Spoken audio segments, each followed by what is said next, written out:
해방은 도둑같이 찾아왔죠. 네, 우리가 막 치열하게 싸워서 안타깝게도 독립을 쟁취하지를 못하고 그 일본이 원자폭탄을 맞고 갑자기 항복을 하게 되면서 네, 어, 정말 뜻하지 않게 이제 해방이 됐어요. 물론 우리 독립군들 노력이나 이런 것들을 무시하는 건 아니지만 결정적인 원인은 일본의 항복, 원자폭탄을 맞은 후에 자, 그 이후에 이 소련군이 먼저 일본 군대를 무장해제하면서 내려오게 되죠. 네. 자, 소련군이 너무 급하게 내려오니까 일본 점령해서 무장해제 시키는데 중점을 두고 있던 미국이 급하게 대령 두 명을 한국에 보냈죠. 자, 그런 다음에 너희 그 38선 이남으로 내려오지 마라고 전보를 보냈다 그랬어요. 소련은 미국이랑 충돌을 원치 않았기 때문에 여기에 흔쾌히 동의를 했고, 자, 이때 38선 이북으로는 그 소련군이 주둔하게 되고, 자, 그리고 한 이제, 네, 2주, 한 보름 정도 있다가 일본에 있던 미군 부대가 이제 그 남한으로 상륙을 하게 되면서, 네, 남쪽에는 미군이 주둔하게 되죠. 자, 우리는 해방과 동시에 미국과 소련의 그 외국 군대가 또 주둔하면서 분단을 맞이하게 됐죠. 자, 분단 직후 이제 여러 정치단체들이 등장하는데, 자, 먼저 이제 그 일제가 아직 패망하기 전부터 나라 안에서 새로운 나라 건국할 준비를 하고 있던 인물과 단체가 있었습니다. 자, 몽양, 여운형. 여운형이 해방 직전부터 건국동맹이라는 단체를 만들어가지고 새로운 나라 수립에 대한 이야기들을 네, 당시 그 한국에 있던 지도자들이랑 얘기를 하고 있었는데 일제가 패망한 직후에 그 일본 정무총감 엔도 류사쿠랑 이제 여운형이 만나가지고 치안권이라든지 행정권이라든지 이런 것들 총독부로부터 넘겨받는 작업들을 했죠. 네. 자, 그러면서 여운형이 만든 이 건국동맹이란 조직은 해방 직후에 이름을 뭐라고 바꿨죠? 조선 건국준비위원회, 건준위로 개편을 하고, 자, 미군이 아직 그 한반도로 완전히 들어와서 상륙하기 전에 조선인민공화국, 줄여서 인공을 선포하고 각 지역에 인민위원회를 설치해서 이제 총독부가 물러가고 치안 공백이 생긴 부분, 경찰 역할들을 대신했다 그랬죠? 자, 하지만 미군이 이제 들어오게 되면서 그 총독부에는 일장기가 내려가고 성조기가 올라가 버렸어요. 자, 이제 태극기가 올라간 게 아니라 미국의 성조기가 올라가게 되면서 이제 미군정이 시작이 됐죠. 자, 미군정은 이 여운형이 만든 건준이라든지 인민공화국 뭐 이런 것들 인정을 했어요? 전혀 하지 않았죠. 자, 이제 미군 정청이 시작된 이래로 해외에 있던 인사들이 막 귀국을 하기 시작을 하는데, 자, 우리 가장 이 당시 한국 주민들이든 해외 동포든 명망 있었던 단체, 임시정부의 김구가 그 충칭, 국민당을 따라서 중국에 있다가 이제 귀국을 하게 되죠. 근데 임시정부 이 대표로서 귀국을 한 게 아니라 미군정이 임시정부를 인정하지 않았기 때문에 다 개인 자격으로 귀국을 하게 되죠. 자, 그리고 이승만이라는 사람이 미국에 있다가 또 귀국을 하게 되고요. 또 국내에서 일제에게 협력하면서 뭐 돈도 많이 벌고 땅도 많이 가지고 있었던 여러 친일 자본가들, 지주들 이런 사람들이 중심이 돼가지고 한국 민주당이라는 정당이 만들어졌어요. 자, 한편 국내에서 활동하던 그 일본 치안유지법의 감시를 피해가지고 몰래 활동하던 공산주의자들, 사회주의자들이 다시 뭉치기 시작하는데 전라도 광주에 있는 벽돌 공장에서 자기 신분을 숨기고 그 노동자로 일하고 있던 박헌영이라는 사람이 조선공산당을 다시 재건해요. 그리고 어제 말씀은 안 드렸지만 금방 이 남한에서 미군이 이 공산당들을 탄압하거든요. 자, 그래서 이런 것들에 맞서서 여러 가지 폭동을 일으키거나 이런 것들을 주도하던 게 조선공산당인데 이름을 남조선 노동당이라고 바꿔요. 자, 줄여서 남로당이에요.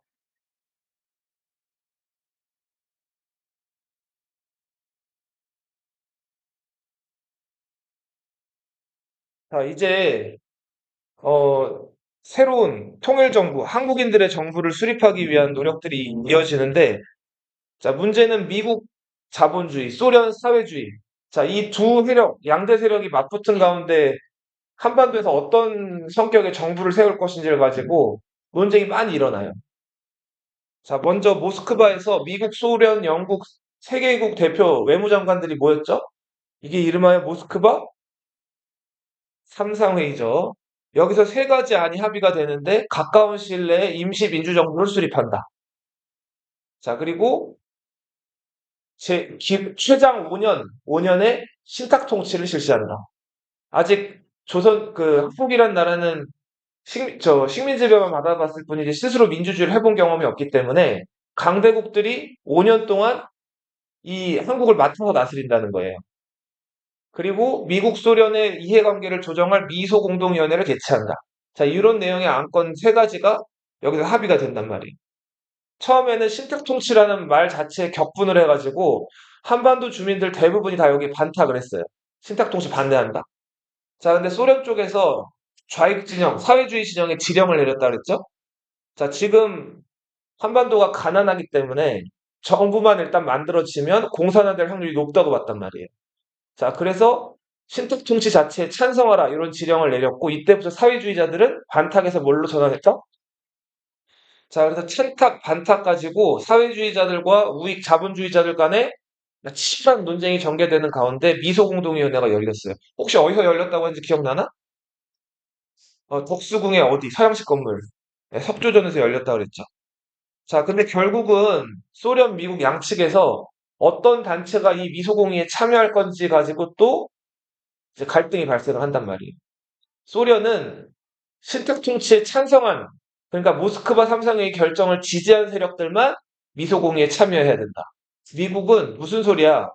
찬탁반탁은 또 예전 얘기고 미소공의는 또 따로 미소공의 문제니까 아무런 단체나 다 자유롭게 참가할 수 있어야 된다. 자, 결국 양측이 갈등을 해결하지를 못하고 미소공의회는 무기한 휴회에 들어가요. 자, 이런 가운데 당시 남한의 우익 지도자였던 이승만이 자, 만약에 어쩔 수 없는 상황이라면은 남한만에서라도 위원회 혹은 정부 같은 것들을 조직해가지고 자, 이제 주민들을 위해서 행정을 이제 이끌어 나가거나 정부를 수립해야 된다 이런 얘기를 했단 말이에요. 처음으로 단독 정부에 대한 얘기가 나온 거예요. 자, 이제 정말 뭔가 분단이 가시화되기 시작했죠? 네. 자, 그래서 이대로 가다가는 정말 두 개의 정부, 자, 민족이 쪼개질 것을 우려해가지고 사회주의자, 자본주의자 할 것 없이 뭉쳐가지고 좌우 합작 해보자는 차원의 무슨 위원회? 좌우 합작위원회가 만들어졌어요. 당시 좌파에서는 여운형이 나섰고요. 우파에서는 임시정부 인사이면서 김구 항상 밑에 좀 가려져 있던 누구? 김규식이라는 인물이 좌우합작위원회를 이끌었죠. 자, 이 좌우합작위원회는 근데 처음부터 이제 문제가 좀 많았어요. 일단은 이 좌우합작위원회에서 많이 의식을 한 게 저 북한에서 지금 북조선 임시인민위원회가 하고 있던 토지개혁에 많이 의식을 많이 했거든요. 자, 요 미소공동위원회가 열리기를 전후로 해가지고 북한에서 토지개혁이 추진되는데 자, 북한 토지개혁은 남한 쪽 인사들의 동의를 받았다 그랬어요? 안 받았다 그랬어요?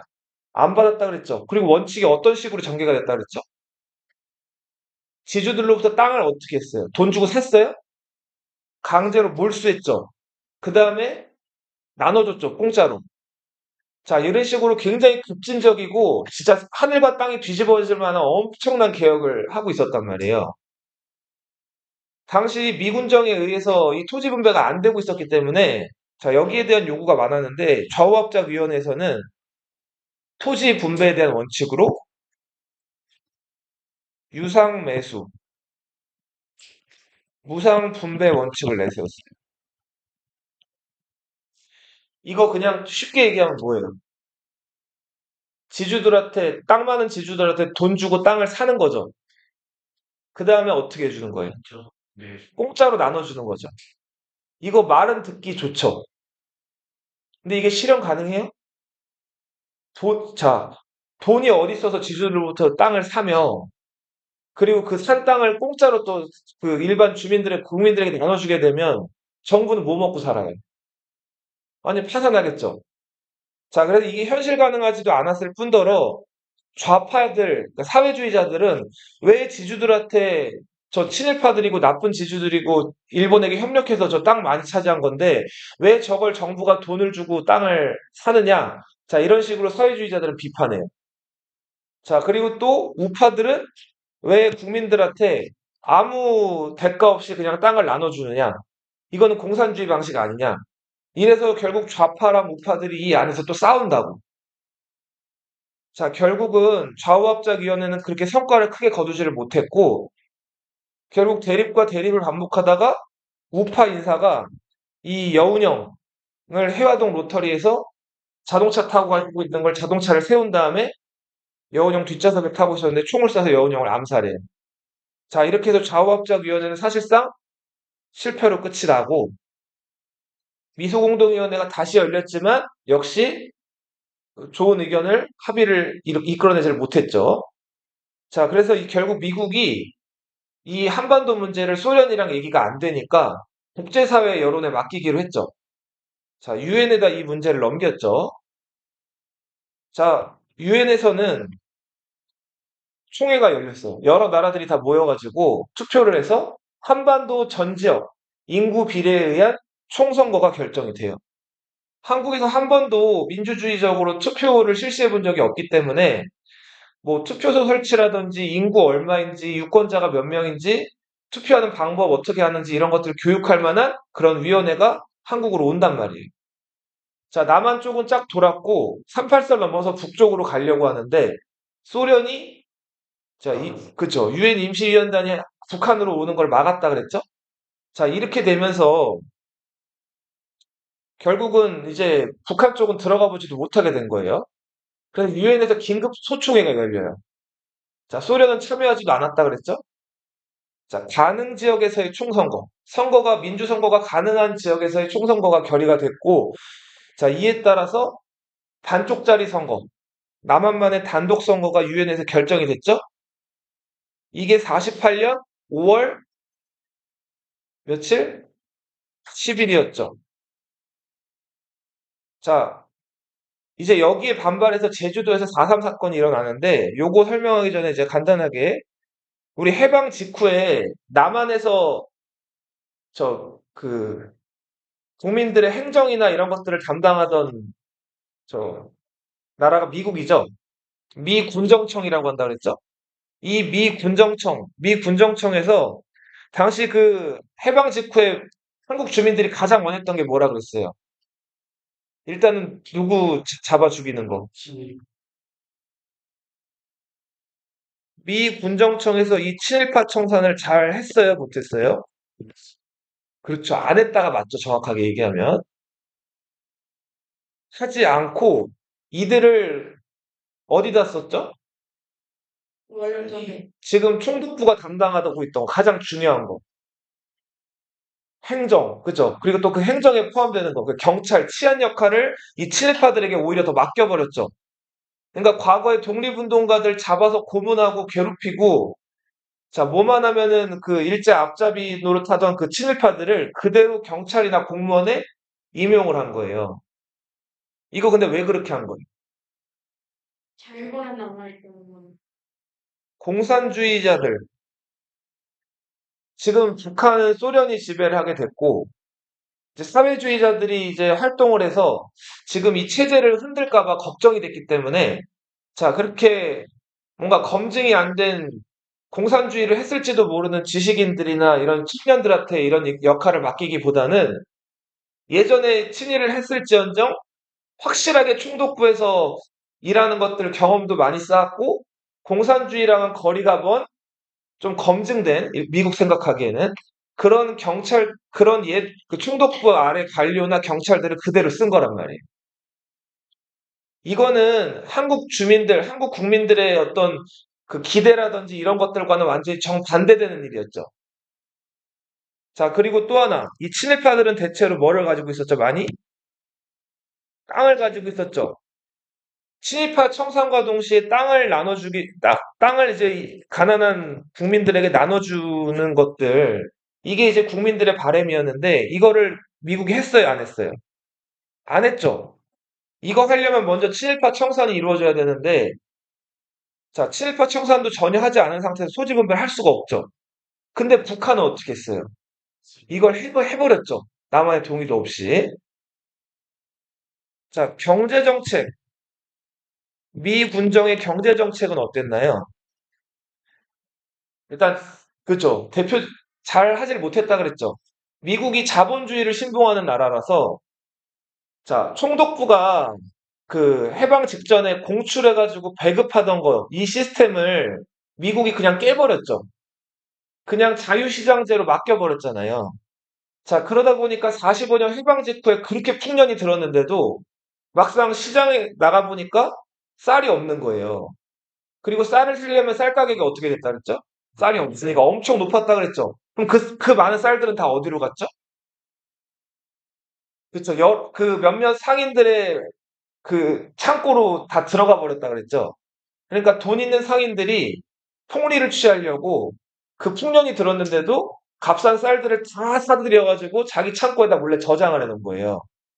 그러니까 정작 한국 주민들은 쌀을 사보려고 하니까 쌀 가격이 3배, 4배 올라가 버린 거예요. 그래서 풍년이 들었음에도 오히려 굶주렸다고요. 자, 미군정의 경제정책 실패.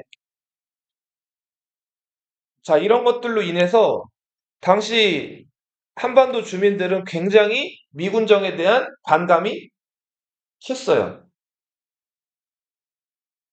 자, 그런데다, 그래서 요런 틈을 비집고 들어간 게 사회주의자들이었죠? 그래서 남한의 사회주의자들이 미 군정에게 반발하는 폭동이나 데모 이런 것들을 주도했어요. 당시 남쪽에서는 분위기가, 아, 저 지금 못 믿을 나라다. 지금 친일파들 그대로 쓰고, 반면에 저 북한에서는 막 인민재판 해가지고 친일파들 다 죽이고, 국민들한테 빵도 나눠준다는데, 남한은 이게 뭐냐? 미국 저거 안 되겠다. 물러가야 한다. 자, 사회주의자들이 요거를 교묘하게 부추기면서 이 미국에 대한 안 좋은 여론들을 계속 만들어 갔단 말이에요. 자, 그래서 46년 3월 1일 3.1절 행사에서 일단은 해방 이후에 첫 3.1절이니까 사람들이 많이 그 축하하는 행사 때 사람들이 많이 몰렸다 그랬죠? 47년 고 이듬해 이제 2년차 해방되고 2년차 되는 3.1절에도 행사가 열렸는데 사람들이 역시 많이 몰렸다 그랬어요. 자, 사람들이 많이 몰리면 이거 경찰들이 통제해야 되죠. 자, 제주도에서 말 타고 다니면서 이 사람들 통제하던 기마경찰 주변으로 아이 한 명이 다가왔는데, 자, 아이가 말 뒷발길질에 가슴팍을 차였다 그랬죠. 자, 부모랑 어른들이 막 아이한테 뛰어들어갔는데, 이때 기마경찰이 어떻게 했다 그랬어요. 총을 쐈다 그랬죠. 자, 그러면서 이 당시에 그 발포와 동시에 한 사람이 맞아 죽고, 자, 도망가고 있던 그 제주도민들한테 기마경찰들이 총을 쏴가지고 그 자리에서 6명이 죽었어요. 자, 안 그래도 지금 미군정, 그리고 대부분이 친일파인 경찰들, 공무원들, 이들에 대한 감정이 안 좋은데, 이들이 지금 주민들한테 총까지 쏜 거죠. 더욱더 미국과 친일파들에 대한 감정이 안 좋아졌겠죠? 네. 자, 이런 상황에서 마침내 남쪽에서 단독 선거가 결정이 된 거예요. 이 단독 선거를 주로 이끌어냈던 나라는 어느 나라예요? 미국이죠. 그죠? 유엔 총회에 이런 것들 붙인 거라든지 결국은 이런 안건을 끌어낸 나라가 미국이란 말이에요. 자, 그래서 이 단독 선거에 대한 반발로 제주도에 있던 사회주의자들이 여러 가지 안 좋은 분위기라든지 미국에 대한 반미 감정 이런 것들을 부추겨가지고 폭동을 일으켜요. 그리고는 5월 10일 전에 며칠 4월 3일 날 제주도에 있던 그 경찰서, 파출소들을 습격해가지고 거기 있던 경찰이나 그 관련된 사람들을 다 죽인단 말이에요. 이때 이걸 담당했던 그 무장단체가 무장대라고 불리는 단체였는데 이 무장대는 이미 활동이 불법화된 남한에서의 그 공산주의자들, 남로당의 사람들이었단 말이에요. 이 당시 미군이 남쪽에서 공산주의를 불법화해가지고 대부분 공산주의자들은 북한으로 이미 가버린 상황이었는데 몇몇 그 공산주의자들이 아직 남쪽에 남아 있었단 말이에요. 그 남로당의 무장대가 경찰서를 습격을 하죠. 자, 이거 이제 남쪽에서는 가만히 내버려 둘 수가 없죠. 자, 그래서 이때부터 이 제주도에서 이 무장대들, 사회주의자들을 토벌하기 위한 그런 공격, 네, 그런 수중 작업이 이루어지는데 이걸 주도했던 사람들, 먼저 경찰이 있겠죠? 이 경찰은 대부분 어떤 사람들? 친일 경력이 있던 사람.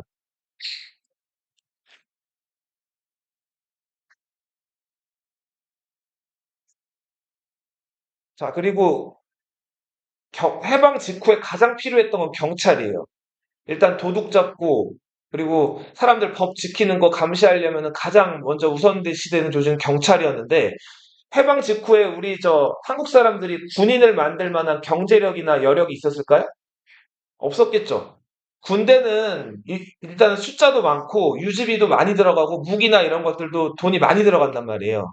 그리고 미국이 들어와서 이제 군사 역할을 대신했기 때문에 처음에는 그 경찰들만 있었고 군인들은 이제 미군에 의해서 국방을 맡겼단 말이에요.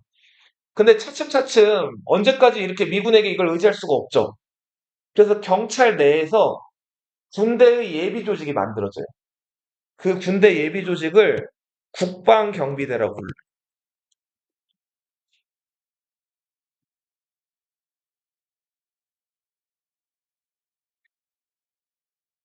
자, 그리고 또 하나. 우리 저 북한에서 인민재판 당해가지고 가족들을 잃고 땅도 잃고 남쪽으로 쫓겨온 사람들이 있었다 그랬죠. 이 사람들 남쪽으로 쫓겨왔더니 일자리도 없고 땅도 없고 아무것도 할 일이 없고 남은 건 악밖에 없는 사람들이라 그랬죠. 자, 이 사람들이 그 자기들끼리 모여가지고 백주 대낮에도 사회주의자라고 여겨지는 사람 집을 막 찾아가서 테러를 하거나 이랬다 그랬죠. 자, 이런 사람들을 청년들이라고 불렀는데, 자, 서북 청년회. 자, 제주 4.3 사건이 일어났을 때, 자, 이렇게 공산주의 반대하는 이런 단체들이 제주도에 이제 투입이 돼가지고, 제주도에서 사회주의자들만 잡아야 되는데, 그렇게 했을까요? 그렇지 않아요. 제주도는 화산섬이죠. 가운데 한라산이 있고, 이렇게 그 해안가서부터 이렇게 가운데로 갈수록 이렇게 올라가잖아요. 그죠? 해안가서부터 이들이 그 제주도 섬을 쭉 포위한 다음에 이제 한라산 꼭대기까지 이렇게 포위해서 올라가는 거예요. 점점 포위망을 좁히면서. 자, 그러면 그 길에 있는 어 남자들 이제 한 지금 윤준이 정도 나이 때부터 60세, 70세 먹은 할아버지들까지 남자란 남자들은 다 잡아들여요.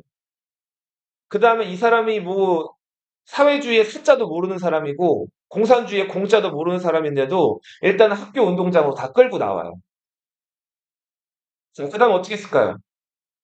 자, 일단은 질문을 해요. 자, 일단은 이렇게 먼저 물어보는데, 자, 여기 부모님이나 아니면 가족 중에 그 경찰 부모나 경찰 가족이나 친척이 있는 사람 딱 물어봐요. 그래서 손드는 사람도 있겠죠? 그럼 그 사람들은 나오라 그래요.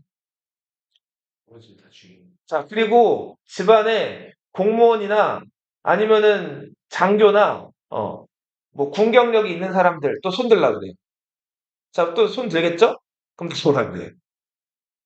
자, 그리고 외국인 손 들라 그래요. 그럼 외국인 손 들겠죠? 그럼 나와요. 근데 여기 걸린 사람이 얼마나 되겠어요? 많겠어요? 적겠어요? 얼마 안 됐겠죠? 예. 자, 그 사람들 빼내고 나서 나머지는 운동장에 있는데, 야, 저 뒷산으로 따라와. 자, 그러면 이제 그 국방경비대나 경찰 이런 사람, 총든 사람들이 이 사람들을 다 그 뒷산으로 끌고 가는 거예요. 그럼 어떻게 했을까요? 다다다다다다다. 이렇게 되는 거예요. 자, 이렇게 해서 제주도에서 48년 이때 4.3 사건 때부터 54년까지 몇 년이에요? 6년 동안 정말 무자비한 학살이 일어난다고. 자, 이게 빨갱이 잡는 사냥. 무슨 헌트? 레드 헌트. 이게 근데 왜 54년까지 이렇게 됐을까요?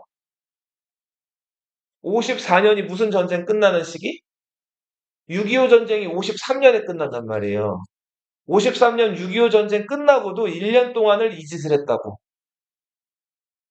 자, 이렇게 해서 제주도 사람들은 이때부터 그 공산주의의 공짜 얘기만 들어도 치를 떨게 돼요. 그래서 전통적으로 이 제주도에서는 저 대한민국 정부에서 이렇게 뭐 우파 정당, 뭐 이제 나오겠지만 공산주의 반대하는 그런 정당들이 집권했을 때마다 그 정당한테 표를 절대 안 찍어줘요. 그래서 항상 이 제주도는 민주당 혹은 야당, 이 야권 세력이 강한 곳이 제주도예요. 정부라든지 경찰 조직, 그 기득권 조직에 대한 반감이나 이런 것들이 가장 심한 동네가 어디다? 제주도예요. 자, 이렇게 해서 제주도에서 이때부터 눈 뜨지 못하고 눈 뜨고 볼 수 없는 참상이 일어나게 되고, 자, 김구 얘기를 조금 할게요. 보세요. 자, 우리 김구가 이제 해방 이후에 귀국을 했다 그랬죠? 김구 먼저 귀국하고 나중에 이승만이 귀국했어요. 김구, 이승만은 나이도 1살 차이 날 뿐더러 둘 다 해방 이후에 남한을 이끌 지도자 투표하면은 1, 2, 3등 안에 들어갈 정도로 굉장히 그 뭐랄까 엎치락 뒤치락 하는 유명한 지도자였단 말이에요. 자, 근데 1등 하던 여운형이 죽었죠? 공산주의자 쪽으로 몰려가지고. 자, 이제 김구 아니면 이승만 남았어요. 근데 김구가 1살 위 이승만 형님인데도 굉장히 깍듯하게 형님이라고 한다 그랬죠? 자, 그랬던 이유. 김구가 뭐가 안 됐다고요? 영어가 안 됐다 그랬죠? 그래서 미군정이 지배할 때 미국 그 장교라든지 군인들 만날 때마다 김구는 항상 이렇게 오그라들어 있었고 이승만은 아주 그냥 여유롭게 그들 앞에 가가지고 얘기도 하고 이렇게 했다 그랬죠? 자, 그러던 김구인데 납작 엎드려서 그래도 이승만한테 형님 하면서 그 뭐 신탁통치 찬성 반대 얘기 있을 때는 항상 신탁통치 반대. 그 소련 물러가라. 이런 식으로 항상 우파 쪽에 있었던 사람이 김구예요.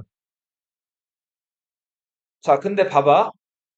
너무 이 지금 우파 진영, 이승만, 김구, 그리고 이 우파 진영에서 너무 반공을 세게 외쳤어요. 매번. 무슨 얘기가 나올 때마다 공산주의자랑은 우리 절대로 겸상할 수 없고 공산주의자들 다 물리쳐야 된다 이런 식으로 얘기를 한 거예요. 자, 근데 미국은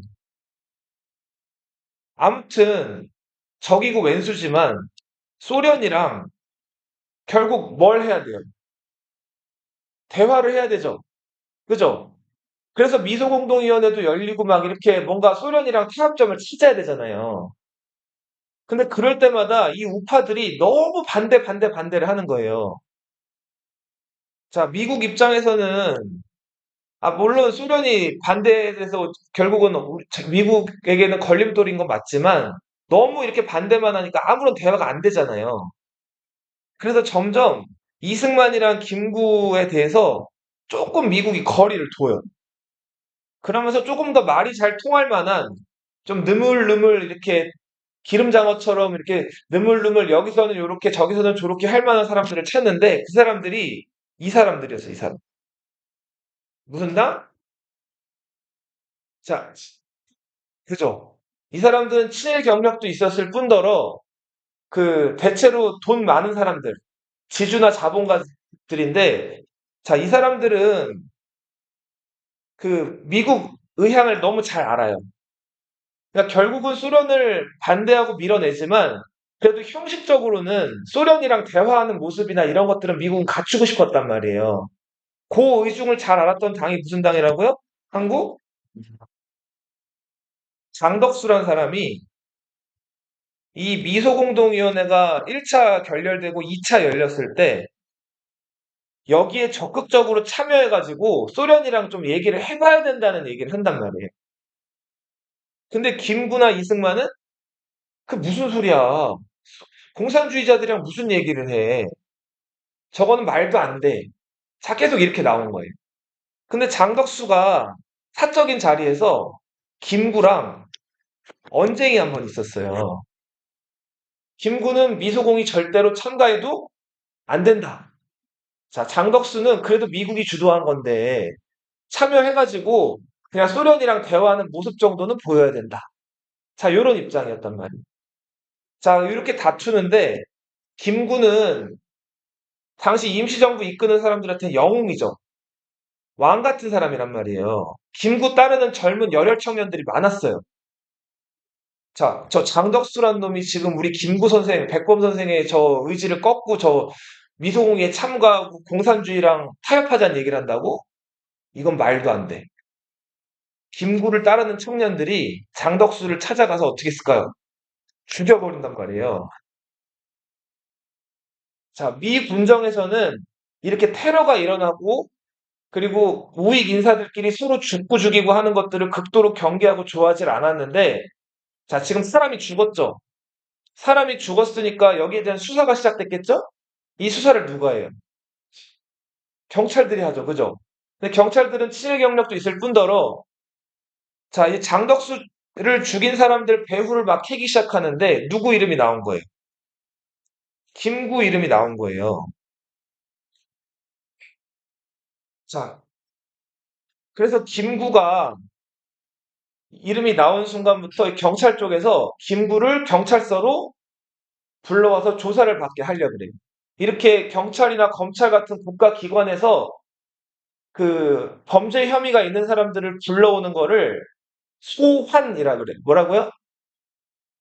자, 김구를 소환하려고 한단 말이에요.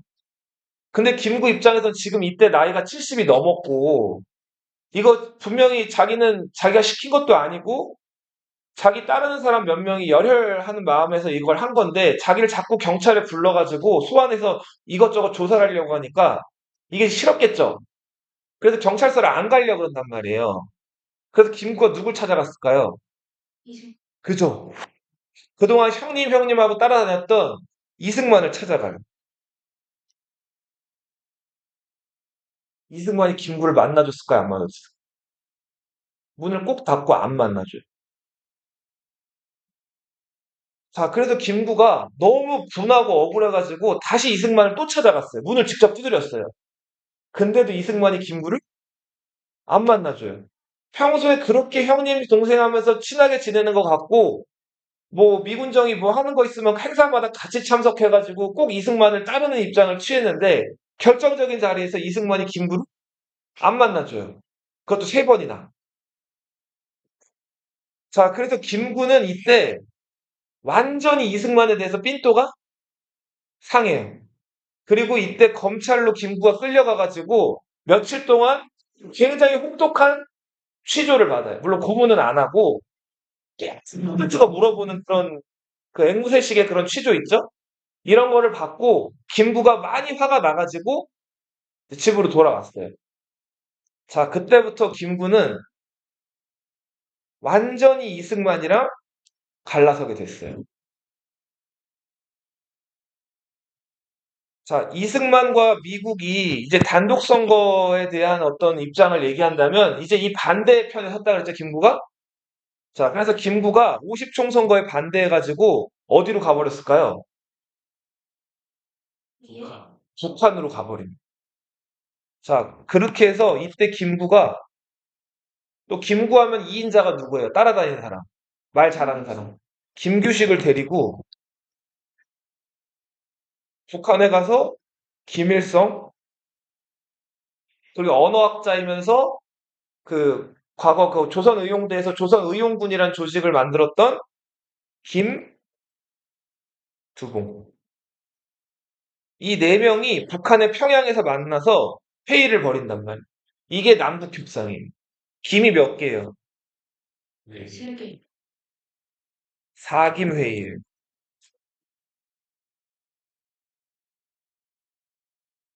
자, 근데 이미 북한에서 김일성이나 이런 김일성을 중심으로 이제 남한이 단독 정부 만든다는 얘기를 듣고 이미 북한에서는 다 김일성 중심으로 해서 공산주의 정부를 만들려는 생각이나 계획이 있었단 말이에요.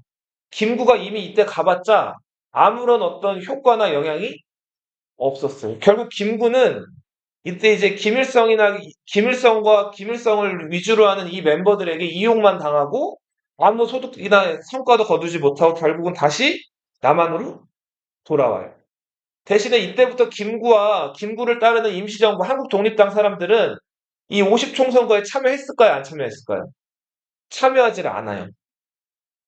자, 그렇게 해서 김구 세력들이 대거 빠진 가운데 이승만과 그 파당을 중심으로 해서 처음 치러진 우리나라의 1대 국회의원 선거가 50 총선거예요. 국회의원 뽑는 선거를 뭐라고 불러요? 총선. 대통령 뽑는 선거를 뭐라고 불러요? 대선이라고 부르죠. 네. 역사상 최초의 보통 선거예요. 21세 이상 남녀 보통 선거. 자, 뭐 어떤 재산을 얼마나 가지고 있고 아니고도 상관없이 21세 이상의 남자, 여자면은 누구나 평등하게 다 선거에 참여할 수 있는 근데 역사상 지출하는 게 우리나라 역사상 그런 그 한국 역사상. 여기서 이제 국회의원들을 뽑는데 자, 이 국회의원들은 이제 나라를 이끌어갈 헌법을 만든 국회의원들이었어요. 헌법을 만든다는 걸 한자로 재헌이라고 부르죠? 이 재헌 국회의원들의 임기는 몇 년? 2년. 보통 국회의원 임기 몇 년이죠? 산 4년이죠. 이때만 예외적으로 몇 년? 2년이었어요. 자, 그렇게 해서 재헌 국회의원이 선출이 되고 이 국회의원들이 불과 2달 사이에 뚝딱 헌법을 만들어내요. 자, 이게 재헌헌법이에요. 그 재헌헌법을 만들어서 공포한 날이 7월 17일인데 이 날이 무슨 날이에요? 재헌절이죠. 자, 근데 이 헌법을 보니까 이 헌법이 아주 뛰어나요. 불과 2달 사이에 만든 헌법 같지가 않아요. 너무 퀄리티가 좋아요. 이거 어디 헌법을 가져온 걸까요? 독일의 바이마르 공화국이라고 1차 세계대전 끝난 다음에 독일 황제가 퇴위되고 독일에도 공화국이 만들어지거든요. 그 헌법을 조금만 수정해가지고 그대로 갖고 온 거예요. 그러다 보니까 2달 만에 퀄리티 있는 헌법이 갑자기 툭 떨어진 거예요. 대깨워요. 그렇게 보면 되겠죠. 약간씩 수정을 한 거죠. 자, 초대 헌법에서는 대통령을 지금은 대통령 어떻게 뽑죠? 국민들이 직접 투표하죠. 근데 이미 국회의원 선거 한 번 했죠. 여기 지금 50총 선거에서. 이때는 자, 국회의원들이 대통령을 뽑았어요. 그러니까 그 뜻이 아니라 국회의원들이 대통령을 뽑았단 말이에요. 자, 이거를 간선이라고 불러요.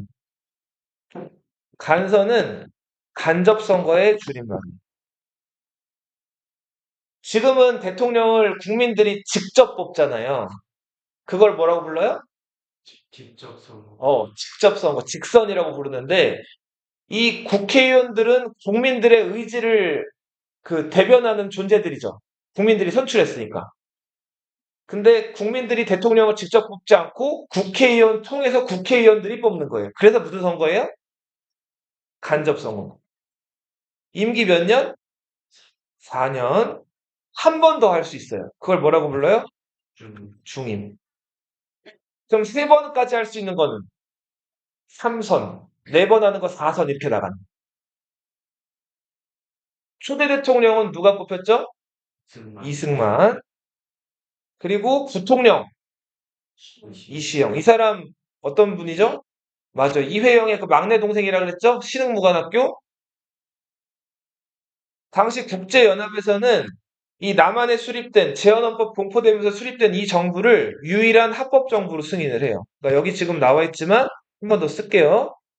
이 대통령, 부통령이 뽑히면서 대한민국 정부가 수립된다. 이게 왜 그죠? 자, 봐봐요. 1948년 딱 해방된 지 몇 년 만에? 말씀 3년 만이죠? 네. 여기서 유일한이라고 했는데 한반도에서. 그럼 이 대한민국 정부 수립되자마자 북한 쪽에서 김일성은 우리는 민족의 하나의 정부를 만들려고 했는데 너희 남한이 우리 북한 동의도 없이 그냥 단독 정부를 수립해 버렸네. 미국 조종을 받아가지고 에이 안 되겠다. 이렇게 해서 북한에서는 그렇죠. 따라 읽어보세요. 조선 이 네, 그리고 수상으로 나온 사람이 누구예요? 자 이렇게 해서 한반도에는 이제 몇 개의 정부가? 두 개의 정부가 수립이 됩니다. 김일성님도 지금 네. 모임을 그쵸. 30년대 맞아요.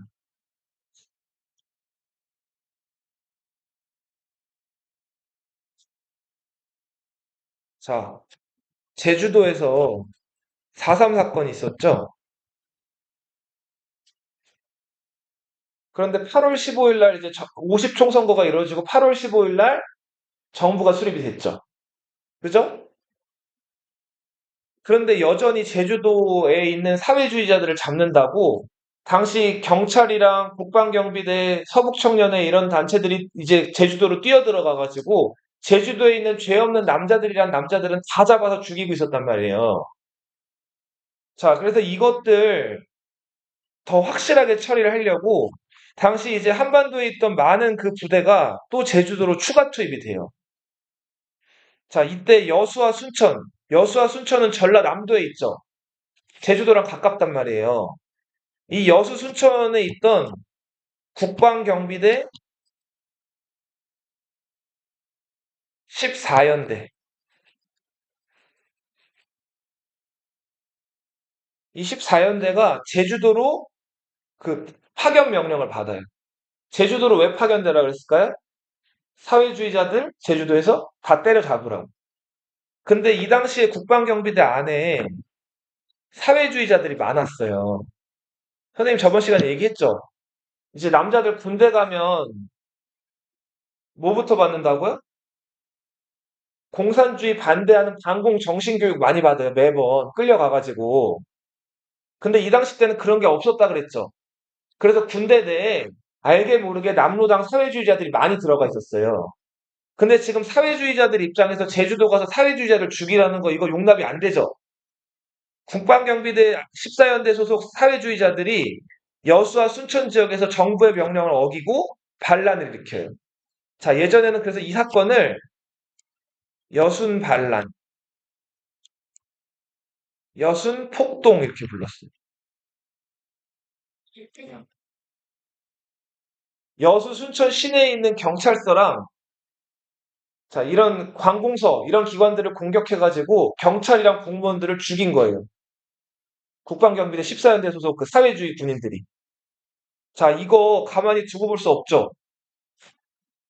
38선.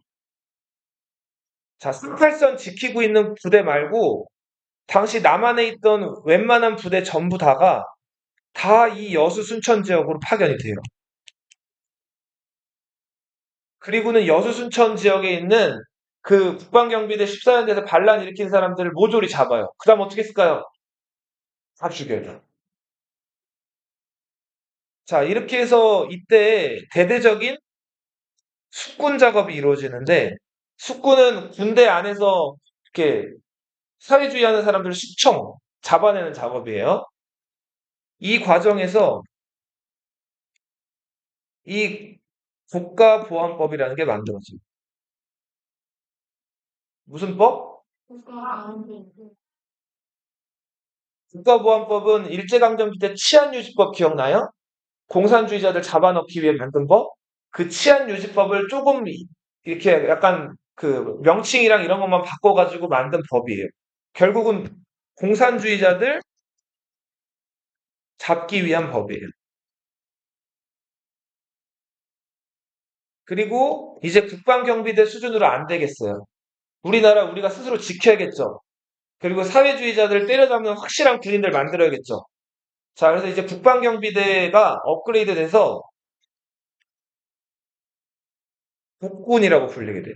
뭐가 창설된다? 여수, 순천 10, 19. 반란 일으킨 날이 10월 19일이기 때문에 10, 19라고 하는데 여수, 순천 10, 19 사건을 계기로 공산주의자들을 때려잡기 위한 법. 무슨 법? 국가보안법. 자, 그리고 국방경비대가 이제 더 이상 경찰의 예비 조직이 아니라 정식 뭘로 편제된다? 군대로 편제된다고. 무슨 군? 국군으로 편제된다. 육군, 해군, 공군이 차례로 창설되죠. 그리고 이 여수 순천 10, 19 사건 때 군대 내에서 사회주의자들 이제 대대적인 숙청 작업이 이루어지는데 이때 걸려든 사람이 누구라고 그랬어요? 자기 형 영향받아서 공산주의 활동. 박정희라는 사람이 여기서 잡혀 들어갔다 그랬죠? 박정희 원래 저 일제강점기 때 대구 사범 나와서 뭐 했어요? 처음에 뭐 했어요? 교사했죠, 교사. 박정희 처음에 뭐 했다 그래서 대구에서 교사했다 그랬죠. 공부 잘해가지고. 그러다 교사 안 맞아가지고 때려치고, 자, 박정희 어렸을 때 공부하던 거 보던 그 선생님이 박정희 괜찮다 그래가지고 저 만주국에 있는 그 만주 군관학교, 장교학교에 소개를 시켜줬단 말이에요. 거기 들어가서 성적이 우수했어요. 근데 박정희가 군 생활을 해보니까 만주국 장교로서는 출세하는데 어때요? 한계가 있었죠. 만주국은 일본이 나중에 점령하면서 만든 그 괴뢰국이잖아요. 근데 진짜 일본 군대에서 출세하려면 어디로 들어가야 돼요? 일본 육군사관학교를 들어가야 된단 말이에요. 근데 박정희가 나이 제한이 걸렸다 그랬죠. 근데 박정희가 어떻게 했다 그랬죠? 천황한테? 손가락 깨물어서 혈서 썼다 그랬죠. 자, 일본 입장에서는 조선인이 이렇게 일본에 충성한다는 걸 보여주기가 좋은 광고 자료였기 때문에 박정희 혈서를 일본 신문에다가 대대적으로 홍보를 한 다음에 박정희를 특채로 육군사관학교에 편입을 시켜준다고. 자, 그래서 박정희는 육군사관학교 졸업하고 열심히 만주에서 독립군들 때려잡는 일을 하다가 갑자기 일본이 패망했죠. 원자폭탄 맞고. 자, 그러면서 일시적으로 박정희가 돌아갈 곳이 없어져서 일단은 1년 동안 어디 있었다 그랬어요? 중국에 체류하다가 자, 요 무렵에 46년 7월 46년 요 무렵에 국내로 귀국을 했단 말이에요. 자, 귀국하고 보니까 할 일이 또 없죠. 자, 백수 상태로 있었는데 박정희 형이 박상이라는 사람인데 유명한 뭐라 그랬어요? 공산주의자라 그랬죠. 그래서 형 영향을 받아가지고 남로당에 가입을 해요. 그리고는 공산주의 활동을 열심히 하다가 박정희가 일본 군 경력이 있죠. 자, 막 그 미국이랑 경찰에서 과거에 일본군 경력 있는 사람들을 우대한다면서 다시 돌아오라는 거예요.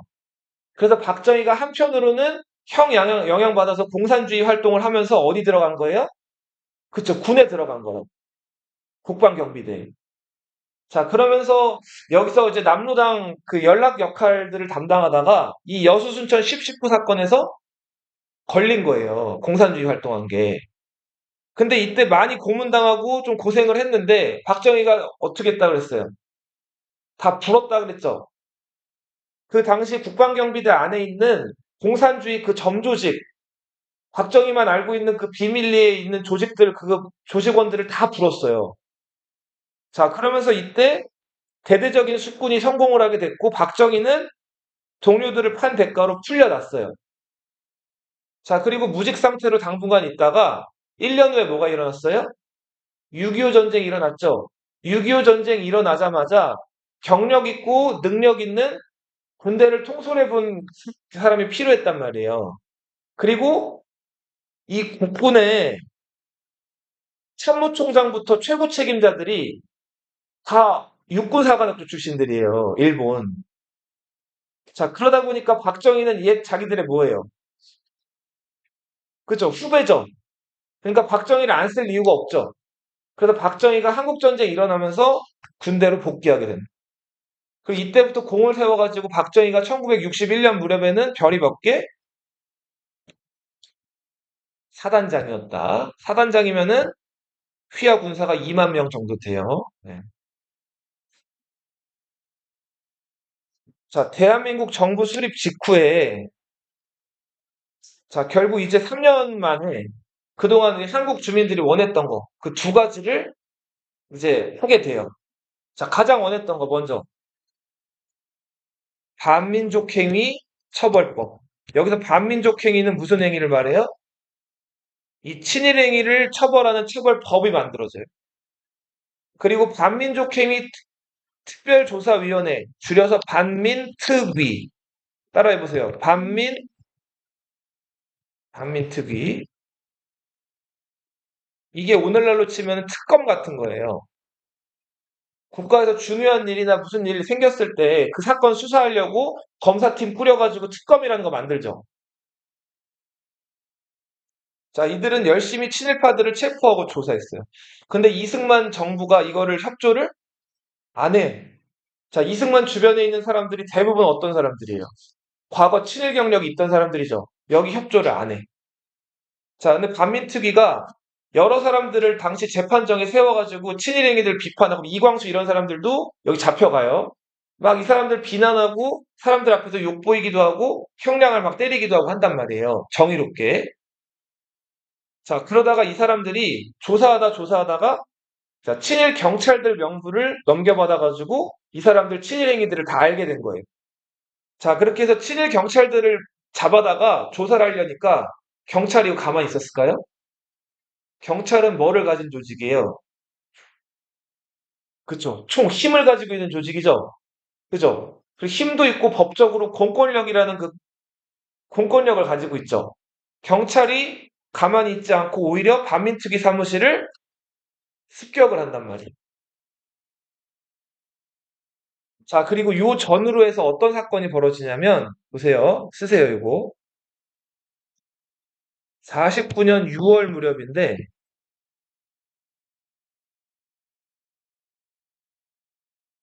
국회 뿌락지 사건. 뿌락지는 스파이를 말해요, 스파이. 스파이가 뭐예요? 우리 정보를 적에게 알려주는 간첩이죠. 내가 이 팀인데 뭔가 제 친일파. 지금 국회의원 중에 뿌락지가 있다는 거예요. 어느 나라 뿌락지?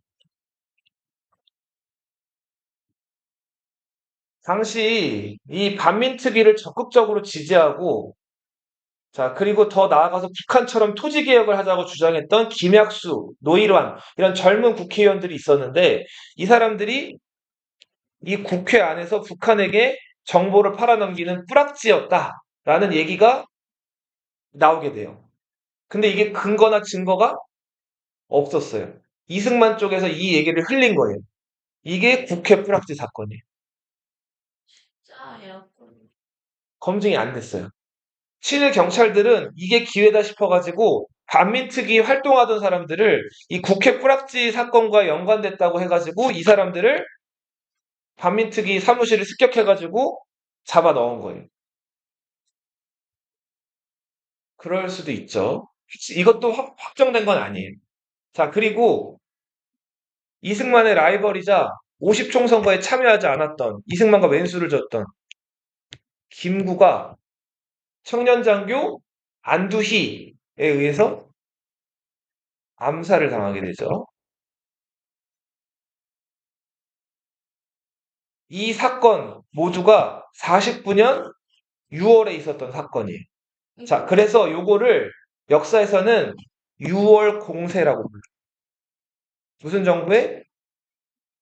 이승만 정부의 공산주의자들, 그러니까 공산주의자들인지 아닌지도 사실은 확실치가 않은 사람들을 공산주의자를 반대한다는 명분으로 몰아붙인 사건이에요. 49년 무슨 공세? 6월 공세라고 부른다. 결국은 반민특위는 이승만 정부의 비협조와 경찰들의 습격 이런 것들로 활동 기간이 단축돼요.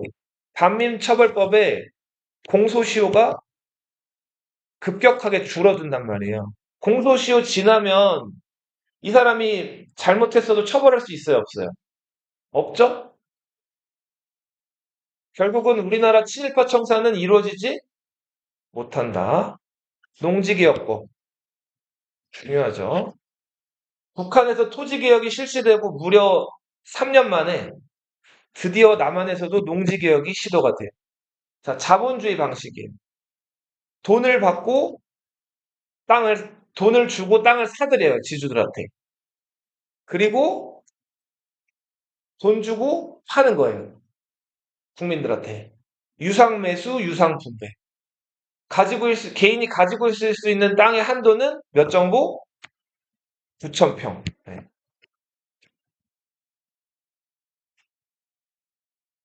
요거 넘는 땅을 가지고 있으면 나라에서 강제로 사들여가지고 이제 국민들에게 파는 거예요.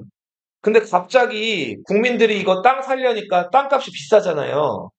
이거를 바로 살 수가 없었겠죠. 그래서 1년 수확량이 100이면은 예를 들어서 1년에 이 땅에서 쌀이 100kg가 나온다고 쳐봐요.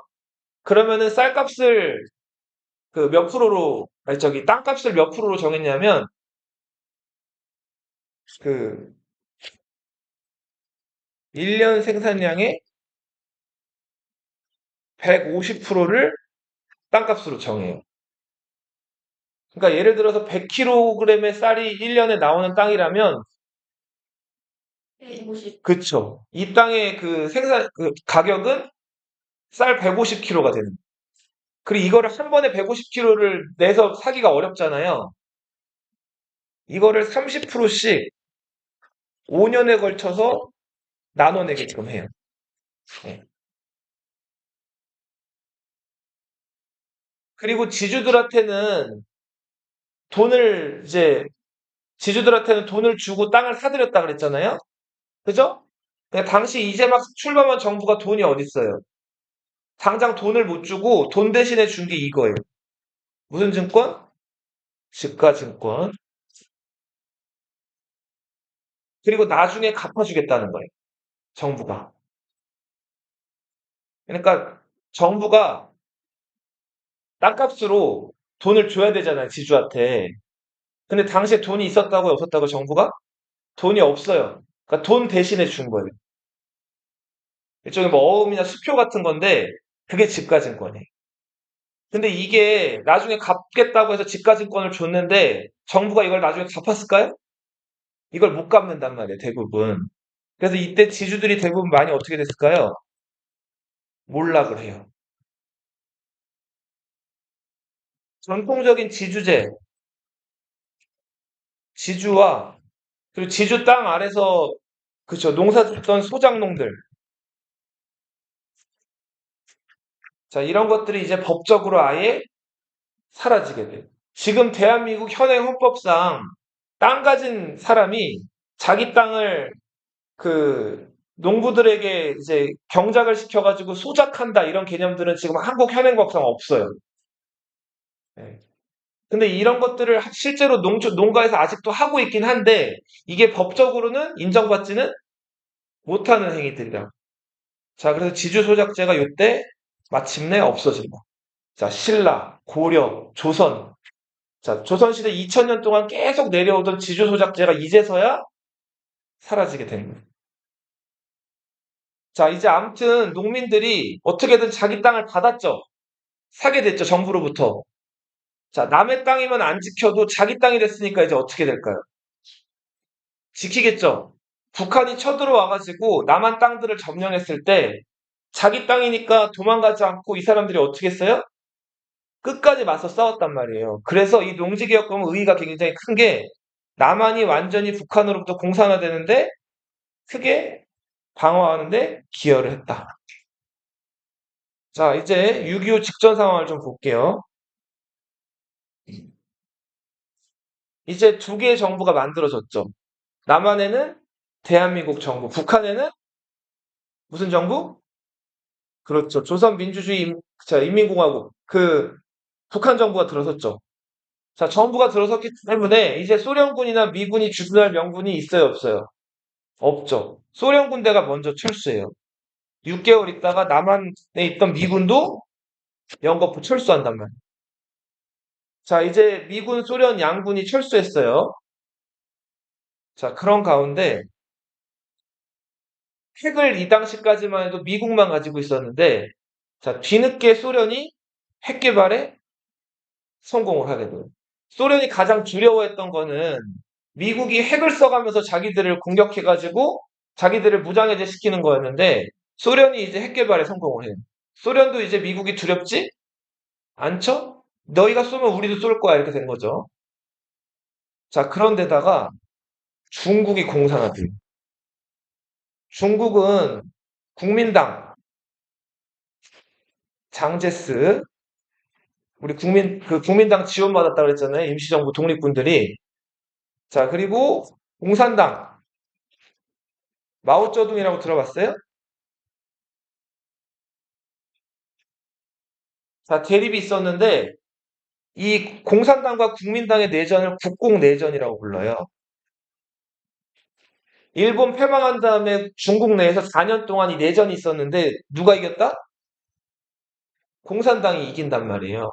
그러면서 이때 국민당 정부는 어디로 쫓겨가죠? 대만으로 쫓겨간다고. 그렇죠. 자, 그래서 대만에 장제스가 이끄는 중화민국이 수립되고 중국은 마오쩌둥이 이제 지배하게 되면서 중화민민공화국이 수립된다. 그래서 너희 어머니나 아버지 때 분들은 중국이라고 부르는 것도 뭐 그렇게 부르시는 분도 있지만 어렸을 때 뉴스에서 중공이란 표현을 더 많이 썼어요.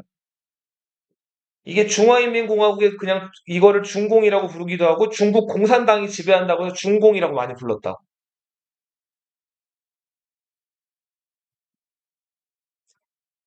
자, 이제 한반도는 지정학적으로 보세요. 선생님 봐봐. 잘 봐봐. 여기 지금 중국이죠? 여기 어느 나라예요? 소련이죠? 당시 두 나라 다 뭐 됐다고요? 공산주의가 된 거죠. 그죠? 그리고 북한까지도 어떻게 됐어요? 공산주의가 됐죠? 이 남한은 지금 이 아시아 대륙 끝에 붙어서 유일하게 자본주의죠. 그죠? 근데 이 남한을 지켜주는 미군이 어떻게 됐어요, 지금? 가버렸죠? 자, 이제 그 바람 앞에 촛불이 된 거죠? 굉장히 위험해졌죠? 이런 가운데 미국의 국무장관이었던 딘 에치슨이 자, 만약에 공산주의자들이 쳐들어온다면 우리가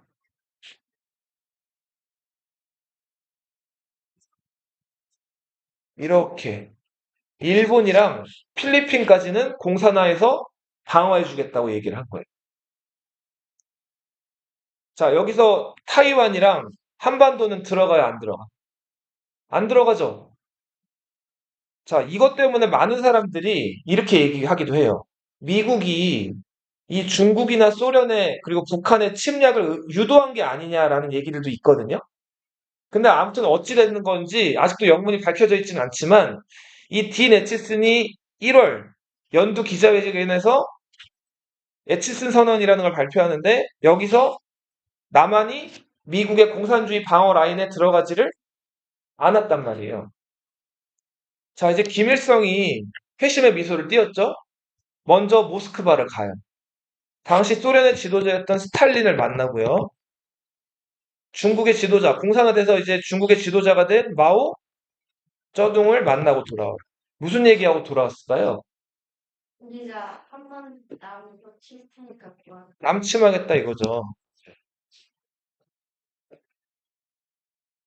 그리고는 북한군이 50년 6월 25일 새벽 4시 무력으로 남침을 시작해요. 이게 무슨 전쟁이다? 용여전. 쉬었다 할게요.